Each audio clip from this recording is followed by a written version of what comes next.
Hello, this is John Stark, Illinois Shakespeare Festival Artistic Director, and today we're taking time to pause with actor Laurie Adams.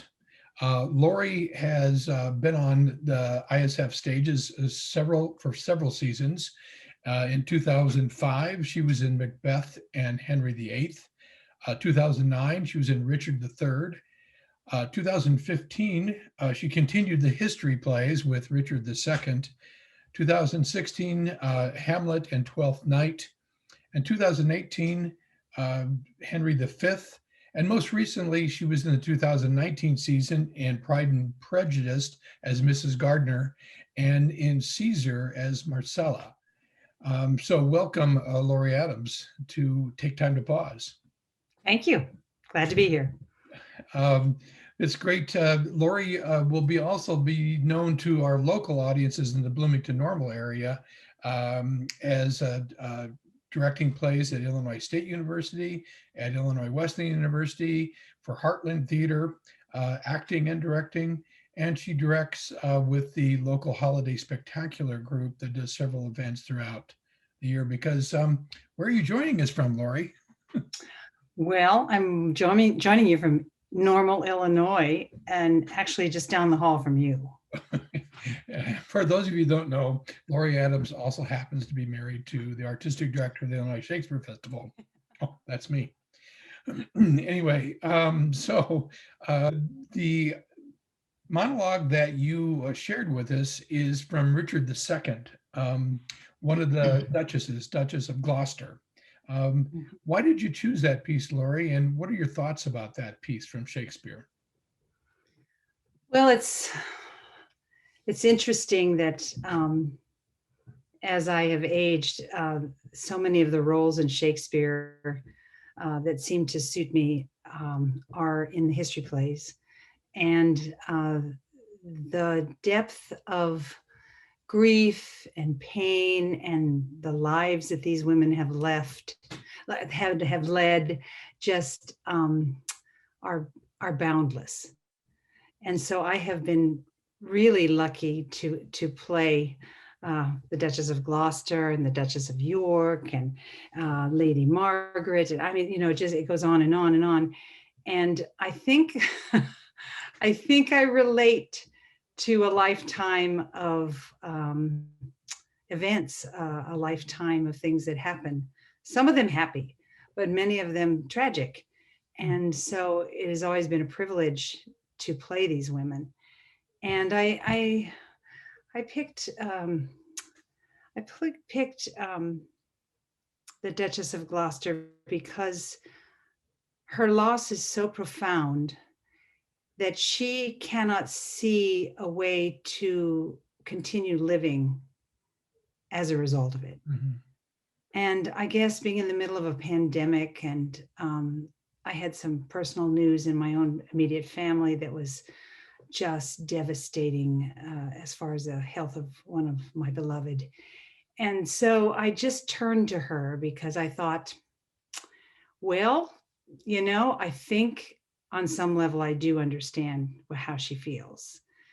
And also the language is beautiful and it rolls off your tongue, and the grief is palpable, and it speaks to all things of loss. And since in this country, we've had so much loss this year just because of the coronavirus, I thought it just kind of spoke to me. Yeah, that's great. Thanks for sharing that. You've already brought up the pandemic. You're a professor at Illinois State University, and we've lost a lot there. But how has the pandemic affected your role as a professor and as an actor? Well, it's stunning, is it not? How it has shut down the performing arts and the world of acting.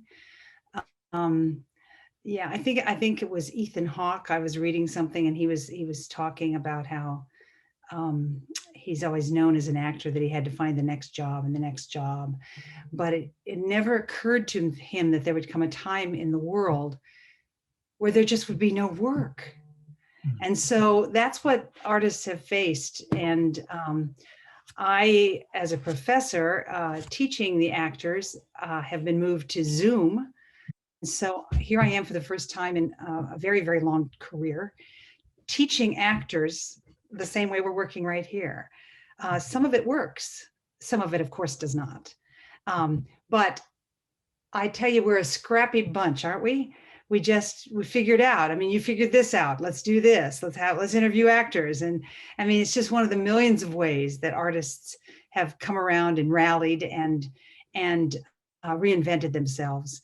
And so I'm a very fortunate person in that my life has not been disrupted, in that I still have a job and all of that. Of course, the Illinois Shakespeare Festival was disrupted, so that did have an impact on everyone involved. Yeah, you've been around the Shakespeare Festival for quite a while, since we moved to the community, back to this community in 1991. Mm-hmm. What other thoughts do you have about the Shakespeare Festival and what it's meant, what it means to the community, or what it's meant to you beyond being in 6 seasons as an acting company member? Yeah, I've been involved in more than 6 seasons on many capacities. I mean, I've done some vocal coaching early in my time here. I direct the theater for young audience production many times, working with my cohort Nancy Steele Brokaw. I've directed green shows. I've run workshops. It's just so many things. What a treasure the Illinois Shakespeare Festival is. This town is so lucky to have the Ewing Manor and the whole facility, and then the new theater. I remember when you were part of the building of that, and you didn't build it, but you were a consultant on that, John. And the hundreds of professional actors and the student actors that have come through Bloomington Normal over the many years that it has been there, and all the collective of all the people, all the artistic directors and all the other people that have worked at the festival, that have been so determined to keep it alive and thriving. It is a treasure. And I have to admit, I just long for it to come back, right, and to be able to have that for this community again. As you think back across the seasons or any experience with the Shakespeare Festival, can you think of a particular favorite moment or a favorite memory that you have of the Shakespeare Festival? I know there's a lot to choose from. I do, and it's way early. There's one that I just cannot be eclipsed. I was an audience member for this one. I think you designed the show. It was a production of Pericles back in, I don't know what year that would have been. 1993, the very first show that I designed at Shakespeare Festival. Oh, was it? Okay, so 1993, we were here. We had little children. Anyway, I went to see the show, and the idea of the show was cast Pericles with a deaf mute actor, Peter Cook, I believe that's his name, right? Yes. Peter from Chicago. And the character, oh, now I'm forgetting the name. What's the one that Gower. Gower, yeah. Mm-hmm. Gower, who is beside him, would actually say his lines, and he would sign them. And I know Doug Finlayson directed the production, and I watched I was just so mesmerized by what was going on, and how he, as an actor, was telling me this story. The words were in my ears back here, but I was watching him. And then comes the part in the play where he is overcome with grief when he finds out about the death of his wife. And this wonderful actor, he knelt down on the stage. And keep in mind, up until this moment in the production, we had not heard a sound from him. He knelt onto the stage, and this sound came out of him. This wail, this I can only describe it as an animal caught in a cage, a sound that might have happened if a trap came down on your arm. and his grief filled the theater. And it wasn't a sound that was in any way monitored by the actor, because he doesn't hear the sound. He just makes the sound. I still think that's one of the most pivotal moments in the theater that I've ever seen. It And is. that happened right here on our stage. It was the old stage. You know, it wasn't even the new theater, but it was in the space. And I remember thinking then, oh my goodness, what a profession, what a life, what a world I get to be a part of. It's one of the most special shows I've ever worked on, and it still brings back chills. As you described it, it brought chills to me, because I was, of course, in the theater for all the rehearsals and the dress rehearsals and performances, and it was chilling. And Peter is a special artist, and still in the Chicago area working and teaching at Columbia. So he's that's great. To everything. Well, that's a fantastic memory, Lori. Thank you very much for that. Oh, and then there's a secondary one when I got to almost beat Kevin Rich to death with my cane as his mother in Richard III. I mean, I think that Kevin would probably vouch for that. That was a pretty big moment too. Yeah, I think the two of you enjoyed that moment a lot, as I remember in rehearsals. Yeah. Yeah, that was really fun.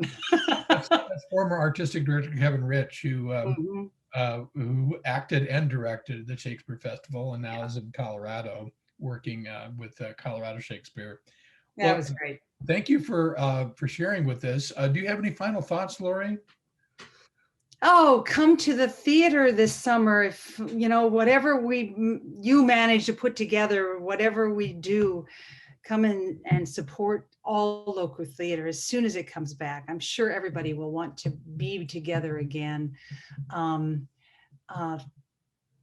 to just listen to the language and to be under the stars, and for the warmth of the summer to be there for us. And I just think of all the sensory things I miss, the smell of the grass and the bell being rung, that it's time to come in the theater, and the streaming of people in from St. John's Church parking lot into the festival, and then likewise come to see the Theater for Young Audience show that I'm sure we're going to try to have again this summer for all the kids.